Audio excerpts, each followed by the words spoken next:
Hello everyone. Today's video is based on the MCQ based questions that will come in your final year exams related to the topic of physical chemistry and inorganic chemistry. The particular topic for today's video will be mentioned in the caption. Okay, just do the questions carefully, and if you have any doubt related to any of the questions done or related to any of the topic covered in this syllabus, just mention it in the comment section and I'll clear your doubts. And अगर आपको video useful लगता है तो kindly like it. And और जो हमारे further हम अलग अलग टॉपिक्स डिस्कस करेंगे एमसीक्यू बेस्ड पैटर्न पे, अगर आपको उनको कंटिन्यू रखना है तो kindly subscribe to the channel. So let's start with the questions of the chapter solutions and colligative properties. Before discussing the questions, I want to tell you people one thing, that these questions which are being discussed are just a prototype to make you understand that what type of questions could probably be asked, what is the pattern of an MCQ based question, ठीक है, कैसे questions form होते हैं। इसका मतलब ये obviously बिल्कुल नहीं है कि क्वेश्चंस इसी में से आएंगे, वो तो possibility it is very low, but जो टाइप है क्वेश्चंस का उसका आपको इससे आइडिया हो जाता है। Okay, so let's start. Question number 1, calculate osmotic pressure at 0 degree Celsius of a solution of a 5% solution of urea. Okay, these are the options of the probable values which would come out on the solution. Now to solve this we must see that 5% solution of urea means 5 gram urea in 100 ml of water. Okay, so इसकी वजह से जो हमारे W की value होगी वो जाएगी 5 gram, volume will be 0.1 litres and molar mass जो M है वो क्या है, यूरिया का molar mass that is 60 gram. ये हम कैलकुलेट कर सकते हैं इजीली। ठीक है, तो अब जब हम इसमें PV is equal to NRT वाली इक्वेशन यूज करेंगे और N की जगह गिवन मास अपन molar mass that is W by M substitute करेंगे तो ये हमारे पास इक्वेशन आ जाएगी और इसी में हमें ऊपर वाली वैल्यूज पुट करनी है, W की, R की जो क्वेश्चन में गिवन है, T की जो हमें पता है स्टैंडर्ड टेम्परेचर 0 डिग्री सेल्सियस वो गिवन है, और M की वैल्यू गिवन है, V की वैल्यू गिवन है। उसको कैलकुलेट करके P आता है 18.68 atmosphere, that is option number 2। Okay, question number 2, choose the incorrect statement. A, molality is defined as the number of moles of solute dissolve per KG of solvent. ये correct definition है molality की। Second, mole fraction is defined as the ratio of number of moles of one component to the total number of moles of all components present in solution. ये भी correct है। Third, molality is preferred over molality because it is temperature dependent. Molality temperature dependent होता है but yes उसको prefer नहीं किया जाता, इसीलिए प्रिफर नहीं किया जाता क्योंकि वो टेम्परेचर पे डिपेंड करता है। ठीक है, ओके, तो ये हो गया हमारा incorrect statement is this third. Fourth statement is molality is preferred over molality because it is temperature independence. It is correct. Okay, now question number 3, it states that a solution of 1.0 gram of sodium chloride in 100 gram of water freezes at minus 0.6029 degrees Celsius. The molar depression constant of benzene is 1.86 Kelvin kg per mole. Calculate the Venthoff factor. ठीक है, ये values हैं।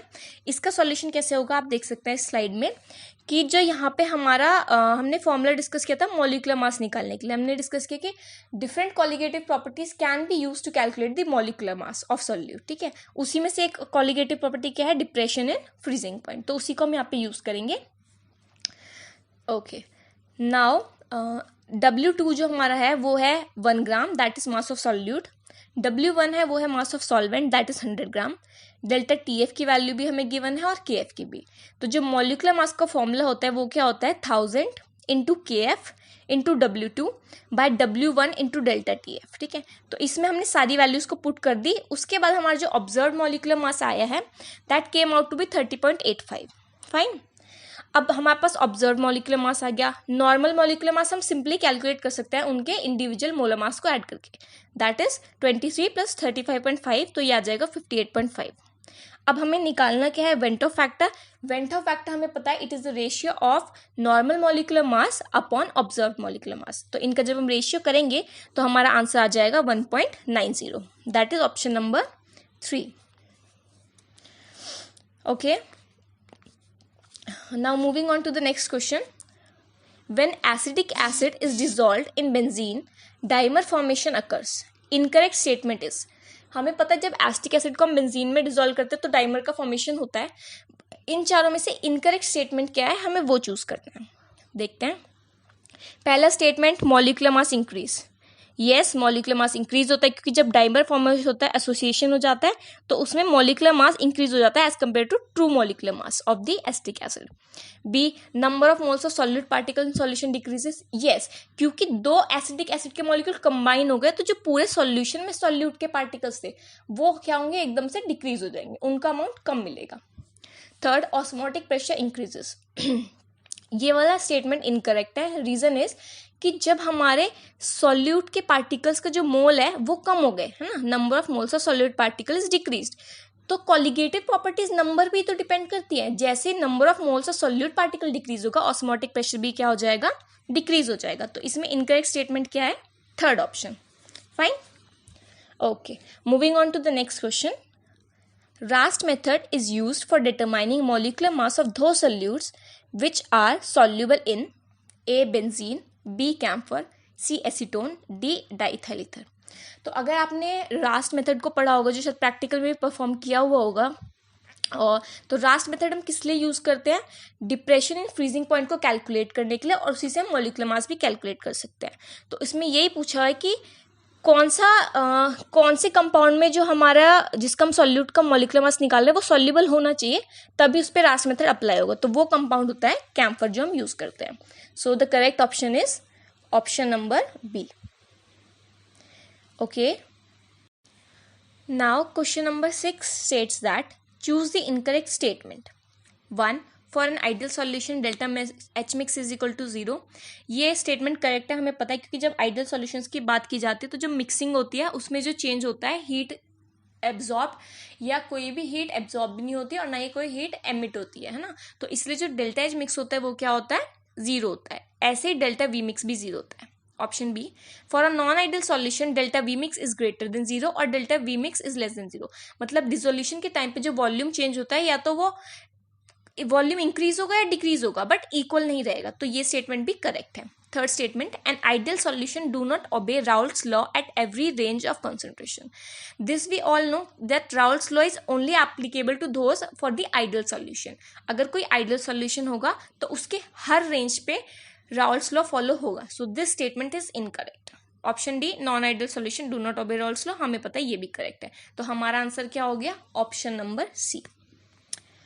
7th question, osmotic pressure of a solution containing 7 gram of a protein per 100 milliliter of solution is 25 mm of Hg at 37 degrees Celsius. Calculate molecular mass of the protein. So this is a question in which we can use the relation of molecular mass with osmotic pressure, है ना। यहाँ पे उन्होंने यही तो पूछा कि हम कैसे कैलकुलेट कर सकते हैं। तो देखते हैं इसका सॉल्यूशन। सी, यहाँ पे W2 क्या है, हमारा mass of protein 7 grams. Volume is the volume of solution, that is 0.1 litres. ये गिवन है 100 ml, so that is by 0.1 litres. Temperature is also given to us 273 plus 37 degree जो था उसको ऐड कर देंगे 273 में, temperature will come out to be 310 kelvin. Now pressure is given in mercury, है ना, 25 mm ऑफ Hg। उसको हम किस में कन्वर्ट करेंगे, एटमॉस्फेयर में, क्योंकि जो हम R की वैल्यू लेने वाले हैं that is in atmosphere. So pressure क्या हो जाएगा, 25 डिवाइडेड बाय 760 एटमॉस्फेयर। नाउ जब हम इक्वेशन अपनी यूज करेंगे PV is equal to NRT, उसमें हम वैल्यू सब्स्टिट्यूट करेंगे, ठीक है, N की जगह W/m, और मॉलिक्यूलर मास और ये ऑस्मोटिक प्रेशर का जो रिलेशन है उसमें हम वैल्यूज पुट कर देंगे।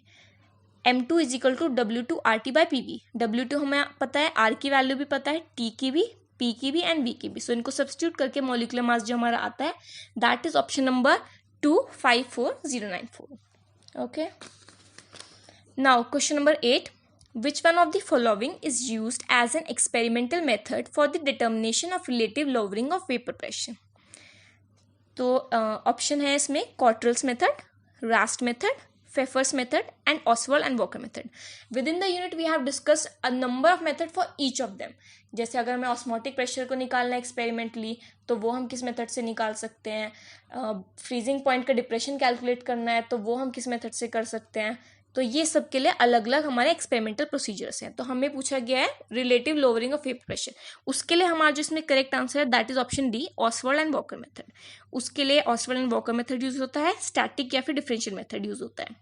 जैसे कॉटरल्स मेथड है that is for boiling point elevation, Rust method is for determination of depression in freezing point, and जो हमारा फेफर्स मेथड है that is use for the experimental determination of osmotic pressure. तो ये आपको पता होना चाहिए। Now the next question, question number 9, which of the following statement is correct? A, diffusion requires presence of a semi-permeable membrane. This is incorrect because diffusion में कोई membrane की जरूरत नहीं होती, वो directly हो सकता है। B, in osmosis no semi-permeable membrane is required. This is also incorrect. A membrane is required in it.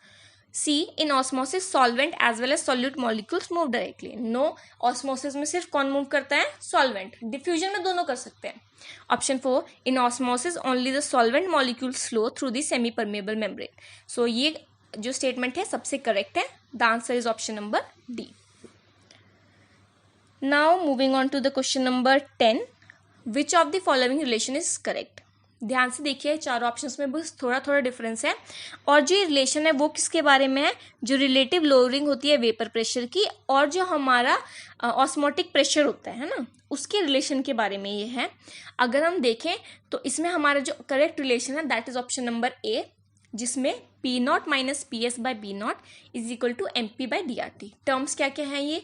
P not minus p s by p not is the relative lowering of vapour pressure, M is the molecular mass or the molecular weight of the solvent, P is the osmotic pressure, D is density, R is gas constant, and T is the temperature.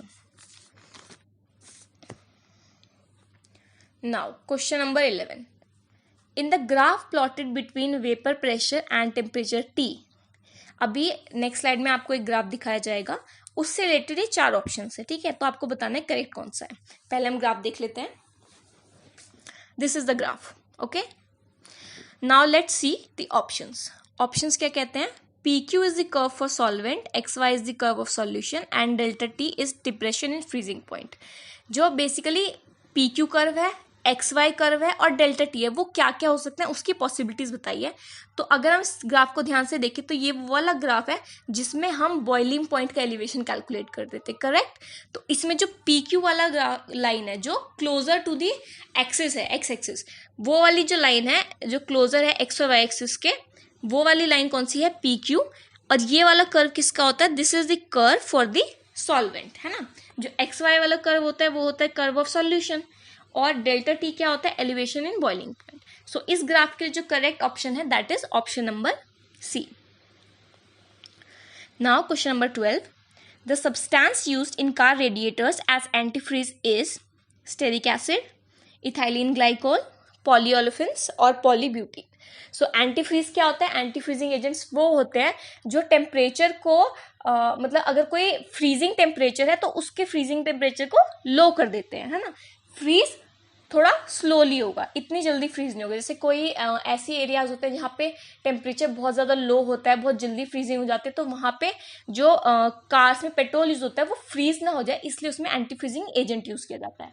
तो उसका जो example है that is option number B, ethylene glycol. Okay, so